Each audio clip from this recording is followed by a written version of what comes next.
Hello everyone, आज हम बात करेंगे reverse engineering in design thinking process. So basically हमारा जो ये फॉरवर्ड प्रोसेस होता है वो सिंपल होता है कि एम्पैथाइज करो, define your problem, idea generate करो टू फाइंड द सॉल्यूशन, उसका जो भी प्रोडक्ट है उसका रिप्रेजेंटेशन करो in prototype form and before testing and after testing launch your product. तो ये हमारा फॉरवर्ड इंजीनियरिंग होता है। तो रिवर्स इंजीनियरिंग क्या होता है? तो उसे बैकवर्ड इंजीनियरिंग या बैक इंजीनियरिंग भी बोलते हैं, जिसमें हमारे पास हमारा फाइनल प्रोडक्ट रेडी है, उसी को हमको रिफाइन करके नया प्रोडक्ट बनाना है।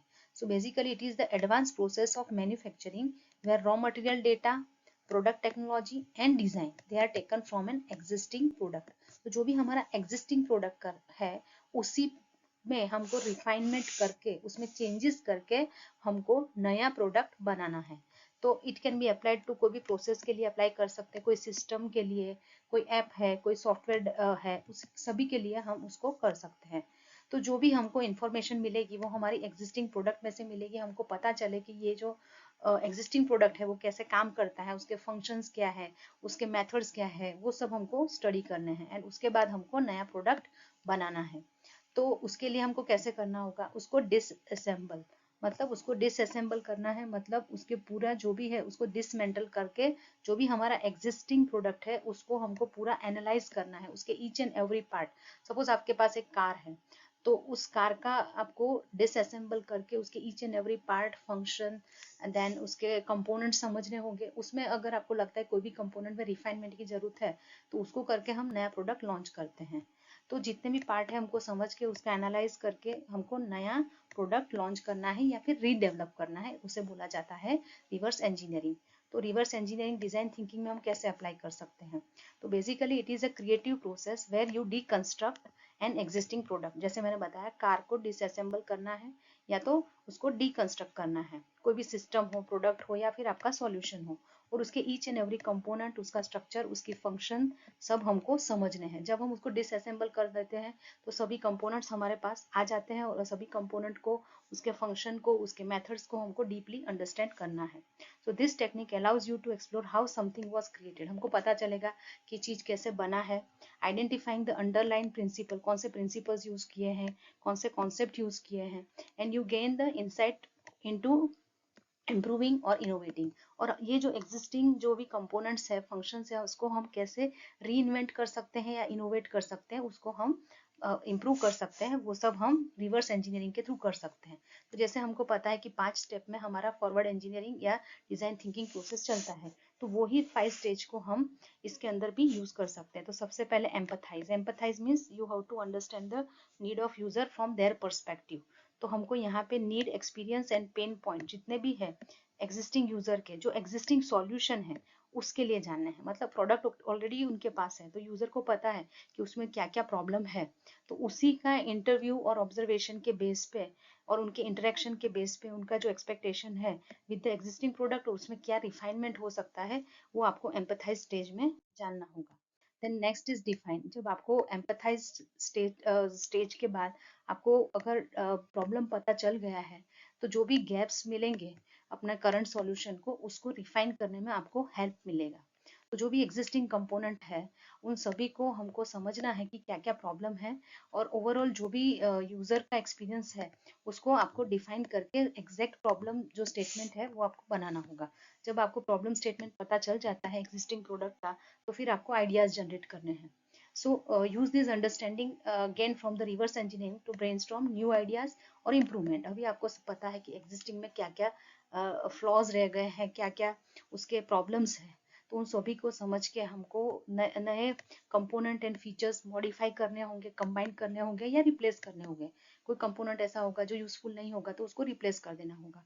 तो जो भी यूजर का एक्सपीरियंस है उसी को ध्यान में रखते हुए हम ट्राई करेंगे कि हम जो भी हमारा आइडियाज है वो जनरेट करें और बहुत ही अच्छा प्रॉब्लम का सॉल्यूशन देने की ट्राई करें। अभी एक बार सॉल्यूशन दे दिया मीन्स प्रोडक्ट बन गया तो उसका रिप्रेजेंटेशन करना होगा, तो प्रोटोटाइप डेवलप करना होगा। तो जो भी हमारा न्यू इंसाइट एंड आइडियाज है generated from the reverse engineering process, उसी के बेस पे हम प्रोटोटाइप डेवलप करेंगे। वो आइदर स्केच, मॉडल या डिजिटल सिमुलेशन हो सकता है, and that incorporate the modified और न्यू कंपोनेंट्स एंड फीचर्स। मतलब जो भी आपने मॉडिफाई किए कंपोनेंट फीचर्स वो सभी आपको दिखाने होंगे before testing. So prototyping allows you to testing and iterating on different version of the product. तो बहुत सारे version of product आप बना सकते हैं, उसको represent कर सकते हैं in a some improved manner as compared to existing product. And last is testing.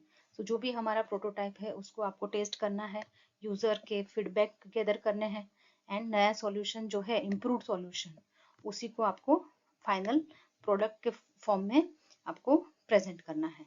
So refine and iterate on the design based on feedback, and जब आपका टेस्ट पास कर जाता है आपका प्रोडक्ट, तो आप प्रोडक्ट लॉन्च कर सकते हैं। मतलब एग्जिस्टिंग प्रोडक्ट का यूज करके आप उसमें रिफाइनमेंट करके, इम्प्रूवमेंट करके, इनोवेशन करके नया प्रोडक्ट री-लॉन्च करते हैं। That is the meaning of reverse engineering.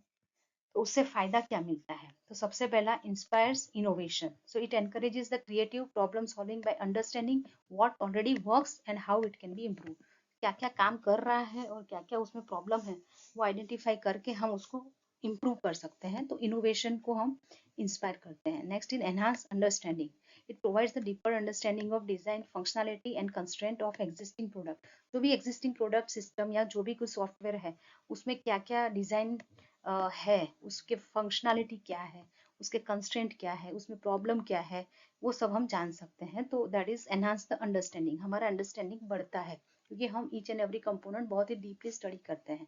Then identify the weakness, तो उसमें क्या फ्लॉज है, इनएफिशिएंसी कहाँ रह गई, उसके एरिया ऑफ इम्प्रूवमेंट कहाँ है, जो भी हमारा करंट प्रोडक्ट या सॉल्यूशन है, तो वो सब वीकनेसेस हम आइडेंटिफाई करके उस पर इम्प्रूव कर सकते हैं। Then reduce the development time, क्योंकि हम नया प्रोडक्ट नहीं लॉन्च कर रहे हैं, एग्जिस्टिंग में से ही बना रहे हैं, तो वो टाइम आपका बच जाएगा। So it is just help the designer to avoid the reinventing the wheel. मतलब बार बार आपको नया प्रोडक्ट लॉन्च नहीं करना है, एग्जिस्टिंग पे से ही रिफाइनमेंट करके उसको री लॉन्च करना है। सो reverse engineering is generally useful in the industry like technology development के लिए, इंजीनियरिंग एंड प्रोडक्ट डिजाइन के लिए, जहाँ पे हमारा जो भी अंडरस्टैंडिंग है in detail of an existing product can lead to significant improvement and innovative breakthrough. तो एग्जिस्टिंग प्रोडक्ट का यूज करके हम इनोवेशंस कर सकते हैं, इम्प्रूवमेंट कर सकते हैं। So these are the major difference between reverse engineering and forward engineering. Forward engineering में system product requirement हमारे को पता है, उसका डिजाइन एंड इम्प्लीमेंटेशन करते हैं एंड नया सिस्टम या प्रोडक्ट बनाते हैं। जबकि रिवर्स इंजीनियरिंग में एग्जिस्टिंग सिस्टम या प्रोडक्ट हमारे पास ऑलरेडी है, उसको डिसमेंटल या रिकंस्ट्रक्ट करते हैं, फिर उसके जो भी कंपोनेंट्स है, डिजाइन है, कैसे वो बनाया गया है, उसका review and detail examination and analysis करते हैं, और उसी के बेस पे जहाँ जहाँ पे इम्प्रूवमेंट की जरूरत है उसको इम्प्रूव करके हम रीडिजाइन करते हैं, एंड हमारा जो एग्जिस्टिंग प्रोडक्ट है उसको हम इम्प्रूव करके वापस रीलॉन्चिंग करते हैं। सो बेसिकली फॉरवर्ड इंजीनियरिंग का पूरा उल्टा होता है रिवर्स इंजीनियरिंग।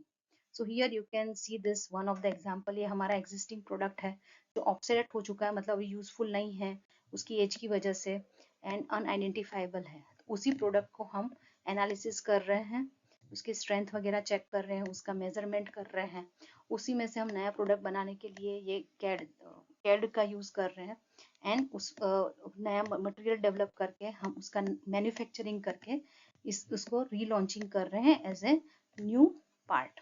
सो एग्जिस्टिंग पार्ट को ही स्टडी किया, उसी को एनालाइज किया, उसके फ्लॉज एंड इनएफिशिएंसीज आइडेंटिफाई किए, मटेरियल में इम्प्रूवमेंट किया, एंड हमने हमारा वापस वही प्रोडक्ट दूसरे फॉर्म में लॉन्च किया जो बेटर वर्जन है उसका खुद का। तो उसे बोला जाता है रिवर्स इंजीनियरिंग। मतलब उसको पूरा कंपोनेंट्स अंडरस्टैंड, उसका फ्लॉज समझो, and then reinvent and re launch your particular product after all the improvement and innovation. So this is the reference I have used for preparing this lecture. I hope that आपको reverse engineering क्या है वो clear हो गया होगा।